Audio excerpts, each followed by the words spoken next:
அனைவருக்கும் சிவன் சக்தி ஜோதிட சேனலின் அன்பான வணக்கங்கள். ஒவ்வொரு கிரகங்களும் சீரான இடைவெளியில் பயிற்சியாகி கொண்டே இருக்குங்க. அந்த வகையில் ஆடி மாதத்தினுடைய கடைசி 15 நாட்கள் ஜோதிட ரீதியாக மிகப்பெரிய அளவில் மாற்றங்களை ஏற்படுத்தவிருக்கிறது.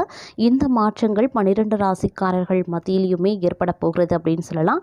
அது மட்டும் இல்லாமல் ஜூலை 26ஆம் தேதிக்கு பிறகு சுக்கிரன் பயிற்சி ஆகிறாரு. சுக்கிரனுடைய பயிற்சி அப்படிங்கிறது மிகப்பெரிய அளவில் தாக்கத்தை ஏற்படுத்தவிருக்கிறது. கடகத்துக்கு பிரவேசிக்கக்கூடிய சூரிய பகவான் அப்படின்றவர் புதனுடன் இருக்க போகிறாரு. ஜூலை 28ஆம் தேதிக்கு பிறகு செவ்வாய் பகவான் கேதுவிடமிருந்து தப்பித்து கன்னி வீடான புதன் வீட்டுக்கு சஞ்சாரம் செய்ய போகிறாங்க. அதை தொடர்ந்து பார்த்தோம் அப்படின்னா சனி பகவானினுடைய வக்ரகதி இயங்க ஆரம்பிக்குங்க.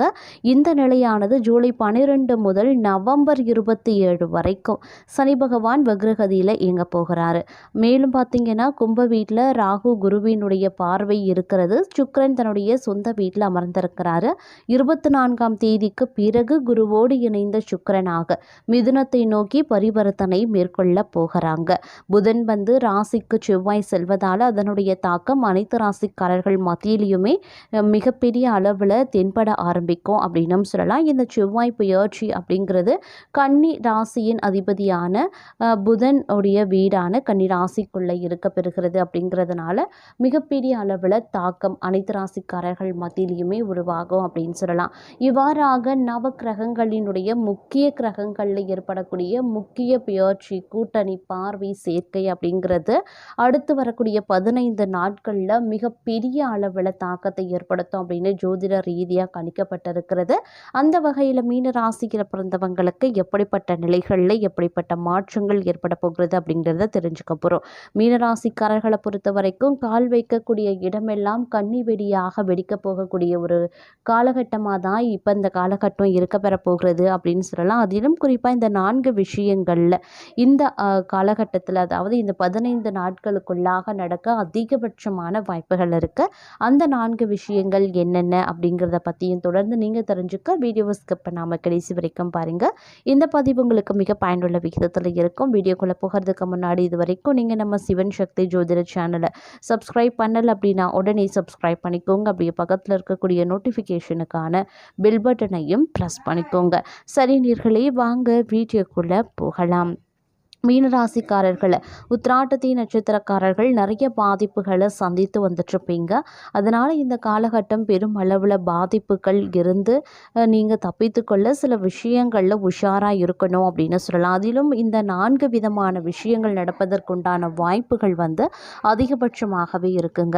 நிறைய பேர் வேலையை விட்டுட்டு சொந்த தொழில் தொடங்குவதற்கான யோகத்தை உண்டாக்க செய்யும். அப்படின்னாலும் கூடுதல் வருமானத்தை பெருக்கிக் கொள்வது, கடின உழைப்பால் ஒரு விஷயத்தை சந்திக்கக்கூடிய வாய்ப்பை உருவாக்குறது போன்ற நிகழ்வுகள் நடைபெற வாய்ப்புகள் இருக்கு. இருந்தாலும் ராசிநாதன் 3வது அதிபதியும் 4வது இடத்துல அமர்ந்திருக்கிறதுனால முயற்சிகள் அனைத்தும் வீடு சார்ந்து இருக்குங்க. தங்களுடைய முயற்சிகள் அனைத்தும் சுகம் சார்ந்து இருக்கும். வண்டி வாகனம் சார்ந்த சிந்தனை உருவாகலாம். வீட்டை மாற்றுறது, வீட்டுக்கு தேவையான பொருட்களை வாங்குறது, அம்மாவின் உடல்நிலை குறித்த சிந்தனை, நமது திறமை வெளிச்சத்திற்கு வராமல் சென்று விடுமா அப்படிங்கிறது போன்ற சிந்தனைகள் உருவாவதற்கான வாய்ப்புகள் இருக்குது. இந்த விஷயங்களில் கொஞ்சம் அதீத கவனத்தோடு இருப்பது ரொம்ப ரொம்ப முக்கியமான ஒன்று.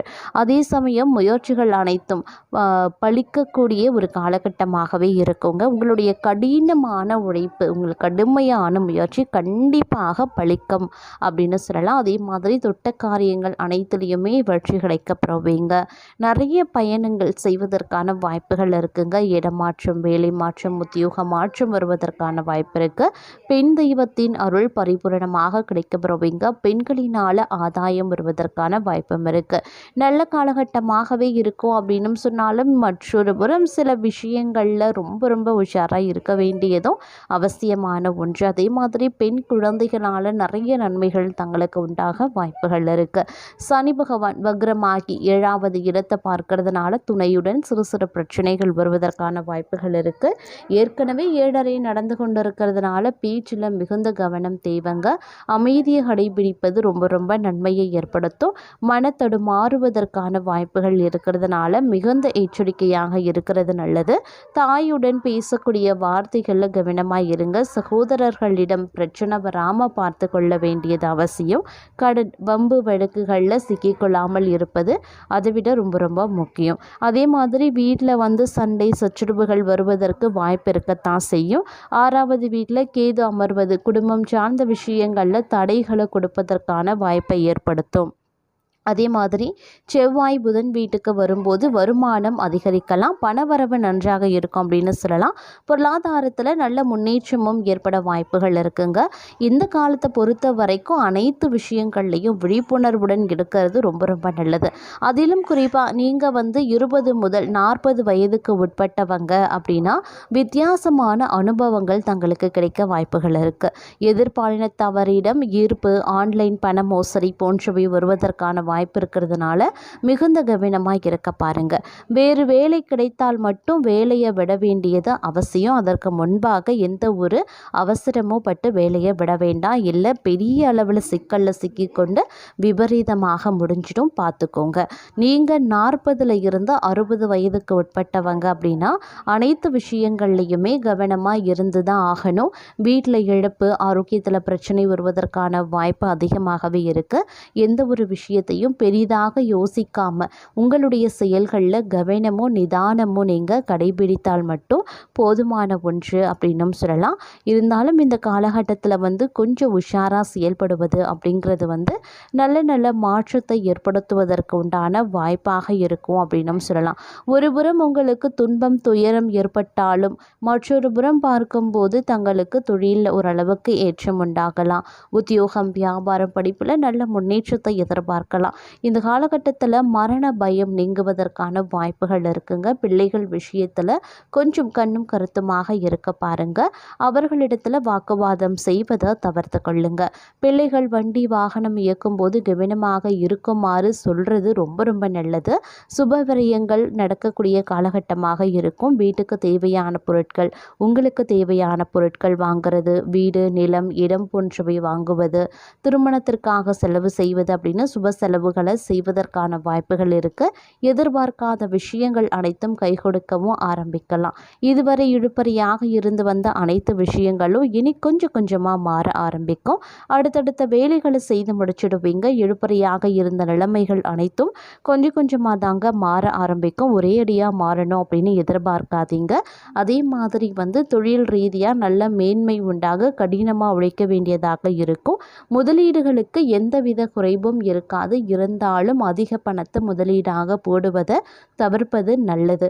அதே சமயம் பெரிய அளவில் பண பரிவர்த்தனை மேற்கொள்வதையும் தவிர்த்து கொள்ளுங்க. யாருக்காகவும் எதுக்காகவும் ஜாமீன் கையெழுத்து போடாதீங்க. குறிப்பாக வாக்குறுதி கொடுக்காதீங்க. உங்களால் முடியும் அப்படின்னா மட்டும் வாக்குறுதி கொடுங்க, இல்லைன்னா கொடுக்காதீங்க. அதே மாதிரி கொடுக்கல் வாங்கல் விஷயத்தில் அதீத கவனத்தோடு செயல்படுவது ரொம்ப ரொம்ப முக்கியமான ஒன்றுங்க. இந்த காலகட்டத்தை பொறுத்த வரைக்கும் உத்தியோகத்தில் இருக்கிறவங்க அதீத நன்மைகளை அடையணும்னா கொஞ்சம் உஷாராக இருக்கக்கூடிய ஒரு காலகட்டமாக இருக்கும். ஆரோக்கிய விஷயத்தில் பார்த்திங்கன்னா அடிவயிறு, கழிவு பாதை, முதுகு தண்டுவடம், மூட்டு வலி, பாதம் தொடர்பான விஷயங்களில் சிறு பாதிப்புகள் வருவதற்கான வாய்ப்புகள் இருக்கிறதுனால உரிய மருத்துவ ஆலோசனை பெறுவது ரொம்ப ரொம்ப அவசியமான ஒன்றுங்க. அதே மாதிரி இந்த காலகட்டத்தில் சனி பகவானுடைய தாக்கம் அதிக அளவில் இருக்கும். அப்படிங்கிறதுனால எக்கச்சக்கமான பிரச்சனைகளை எதிர்கொள்ள வேண்டியதாகவும் இருக்க பெறும். அப்படிங்கிறதுனால உஷாராக செயல்பட வேண்டிய ஒரு காலகட்டம் அப்படின்னு தான் சொல்லணும். அதனால் முடிஞ்ச வரைக்கும் கொஞ்சம் உஷாராகவே இருக்க பாருங்கள். இந்த நேரத்தில் ரொம்ப பிரச்சனையாக இருக்கிறது அப்படின்னாலும் ஓரளவுக்கு நீங்கள் அனுகூலத்தை எதிர்பார்க்குறீங்க அப்படின்னா நீங்கள் என்ன பண்ணுங்கன்னா வெள்ளிக்கிழமைகளில் பார்வதி தேவி வழிபாடு செய்வது அனுகூலத்தையும் மகிழ்ச்சியையும் கொடுக்கும். துர்க்கை வழிபாடு செய்வது நம்பிக்கையை தரும் அப்படின்னும் சொல்லலாம். இருந்தாலும் இந்த காலகட்டத்தில் சில பல பிரச்சனைகள் ஆரோக்கியம் ரீதியாகவும் மன ரீதியாகவும் ஏற்படும். அப்படிங்கிறதுனால உஷாராக இருக்க வேண்டியது அவசியமான ஒன்று. எல்லாத்துலேயுமே ஒரு திட்டமிடலோடு இருங்க. மூன்றாவது நபருடைய தலையீடை வந்து குடும்பத்தில் அனுமதிக்காதீங்க. நீங்களும் மூன்றாவது நபருக்கு ஆலோசனை பண்ணுறேன் அப்படின்னு எந்த ஒரு விஷயத்துலையும் ஈடுபடாதீங்க. அதே மாதிரி யாரையும் கண்மூடித்தனமாக நம்பாதீங்க. அதுவே மிகப்பெரிய விபரீதத்தை தங்களுக்கு ஏற்படுத்தி விடலாம். தொலைதூர பயணங்களை முற்றிலுமாக அவாய்ட் பண்ணிக்கோங்க. இல்லைங்கிற பட்சத்தில் சின்ன சின்ன இழப்புகள் நஷ்டங்கள் ஏற்படுவதற்கான வாய்ப்புகள் இருக்குது. தொழில் வியாபாரத்தில் முதலீடு செலுத்துவதற்கு முன்பாக கொஞ்சம் உஷாராக இருக்க பாருங்கள். 4 பேர்கிட்ட ஆலோசனைகளை மேற்கொள்ளுங்க. நல்ல நல்ல பலன்கள் கிடைக்க வாய்ப்புகள் இருக்குது. உங்களுக்கும் ஒரு ஐடியா கிடைக்கும். அதற்கு ஏற்றவாறு நீங்கள் நடந்து கொள்வது அப்படிங்கிறது ரொம்பவும் நன்மையை ஏற்படுத்தும் அப்படின்னு சொல்லலாம். முடிஞ்ச வரைக்கும் உஷாராக இருங்க. குறிப்பிட்ட காலத்திற்கு மட்டும் உஷாராக இருக்க பாருங்கள். மற்ற நேரங்களில் கிரகங்களே தங்களுக்கு நல்ல பலன்களை கொடுக்க ஆரம்பிச்சிடும். பார்த்து கொள்ளுங்க.